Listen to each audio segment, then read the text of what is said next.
جو چیک کرنا چاہتا ہے کہ اس کو اللہ کے پیغمبر سے کتنا پیار ہے، زاویہ یہ ہے وہ دیکھے اس کو حسن سے کتنا پیار ہے، اس کو حسین سے کتنا پیار ہے۔ میرے محترم بھائیوں، ان سے محبت ہمارے ایمان کا حصہ ہے، بلکہ میں کہتا ہوں حسن اور حسین سے محبت ہمارا ایمان ہے۔ ہماری جان ہے حسن اور حسین، ہماری جانیں ان پہ فدا ہو جائیں، لیکن دکھ تب ہوتا ہے جب کچھ کالے دل والے سیدنا حسن حسین کی آڑ کو لے کر ابو بکر صدیق کو گالی دیتے ہیں، عمر فاروق کو گالی دیتے ہیں۔ ان کا ان کی شہادت سے کیا تعلق ہے؟ یہ وہی بے وفا لوگ ہیں جو گالیاں دیتے ہیں۔ اور ظالموں، تم نے تو سیدنا حسین کو مکہ کے اندر 12,000 خط لکھے تھے۔ جا کھول رجال کشی، تیری کتاب کا حوالہ ہے، شیعہ کتاب رجال کشی کے اندر لکھنے والا لکھتا ہے کوفیوں نے 12,000 خط لکھے تھے سیدنا حسین کو۔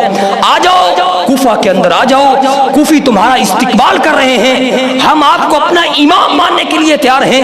سیدنا حسین نے کوفہ سے کوفہ کی طرف جانے کا جب ارادہ کیا، اس سے پہلے اپنے چچا زاد بھائی مسلم بالعقیل کو بھیجتے ہیں، جاؤ کوفہ کا جائزہ لے کے آؤ۔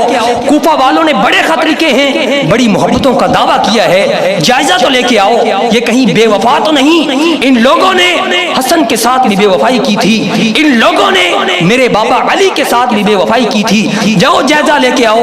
مسلم بالعقیل نکلتے ہیں کوفہ کی طرف، کوفی استقبال کرتے ہیں، 30,000 کوفی مسلم بالعقیل کا استقبال کر رہا ہے۔ ادھر اس سے پہلے عبید اللہ بن زیاد، اس کا قافلہ کوفہ کے اندر پہنچتا ہے۔ ان کی بے وفائی اور ان کی منافقت کا انداز دیکھیے، عبید اللہ بن زیاد کوئی لاکھوں کی فوج لے کے نہیں آیا، بلکہ تیری کتاب کے اندر لکھا ہے، تیری کتاب کے اندر ملا جعفر مجلسی لکھتا ہے، ذاکر لکھتا ہے کہ عبید اللہ بن زیاد 18 آدمیوں کے ساتھ کوفہ کے اندر آیا۔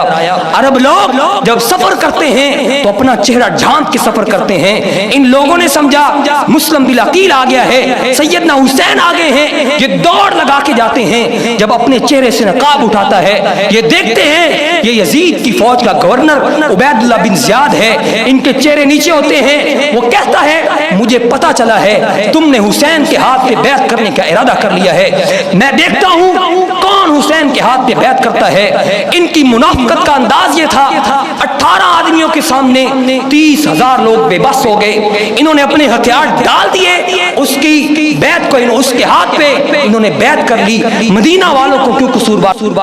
تم حسین کے قاتل ہو، تم نے حسین کو شہید کیا ہے۔ پھر حسین رضی اللہ تعالیٰ عنہ کے بھائی مسلم بالعقیل کو قتل کیا جاتا ہے، ان کو شہید کیا جاتا ہے۔ لمبی داستانیں ہیں، آپ سنتے رہتے ہیں، مختصر آپ کو صرف نقشہ دکھانا چاہتا ہوں۔ مختصر بات یہ ہے، سیدنا حسین کوفہ کی طرف جانے کا ارادہ کرتے ہیں، رستے میں پتہ چلتا ہے ان ظالموں نے میرے بھائی کو شہید کر دیا ہے۔ مسلم بالعقیل اور سیدنا حسین رضی اللہ